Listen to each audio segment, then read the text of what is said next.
Hi, welcome to another episode of Hot Takes. Chief Superintendent Graham Mackay has been blasted by his own officers, by his own police force, because of his insistence that closing police stations down was a good thing because these local police stations were hindering the ability of police to do their job. Now, this is clearly madness. What's happening here is Mackay is basically mouthing the words he's been told to say by his political paymasters. Angela Constance, who basically is in control of the police, is forcing Police Scotland to close stations because they literally have run out of money. They cannot afford to keep them open, but they have to put a spin on it. And so she's got her little pet chief superintendent, who's probably got his eye on the prize of one day being the Chief Constable of Police Scotland. And so if he kisses arse, lick-spittles his way up and obeys the instructions of his mistress, she may reward him by throwing him the bone of promotion. And so this spin has been put on. Oh yes, local police stations make the police ineffective. Local police stations are not as effective as having one great big centralised one. And all the other bollocks that he's coming up with. Now, the North East Divisional Commander, Chief Superintendent Graham Mackay said that small teams spread over the city had restricted information sharing.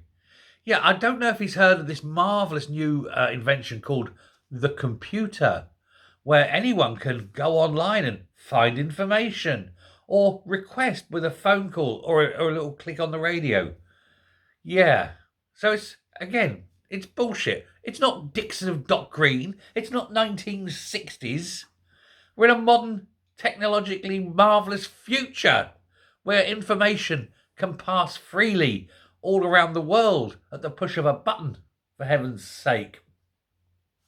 Now, David Threadgold, who happens to be the chairman of the Scottish Police Federation, has warned of the dangers of closing local stations.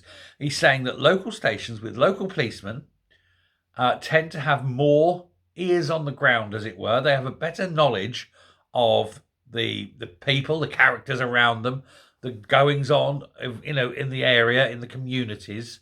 They act as a focal point.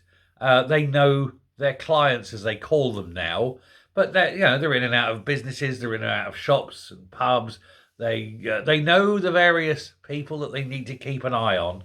And in fact, having local police stations provides more and higher quality information than having one centralised station. And this was highlighted, of course, by the fact that 4 stations in Aberdeen alone were closed. And since that happened, the the rate of which prosecutions are happening has gone down. There's less police visibility. There seems to be less police action.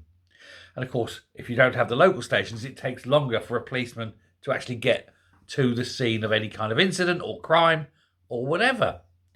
And so it is absolute balderdash that these things and these decisions to close these stations were made on the assumption that it was a good thing and that it was more efficient. It's not. It's purely one thing, isn't it? Money. Because it's always money when it comes to the SNP. Keeping police stations open costs. Well, let's just close them then. Screw the people. Let's not tell Angus he can't fly around the world. Let's not close the pretendy embassies. No. Let's just close police stations and let the people fend for themselves. It's just going to get worse and worse. Why can't they just do their job? They have one job and they refuse to do it. It's almost as though they're a bunch of crooks who are in it for their own benefit, isn't it? Anyway, I'll just leave that there. We know that this sort of chronic lack of investment and denial of reality is going to persist and continue for the foreseeable future. Vote them out, folks. Thanks a lot. Bye.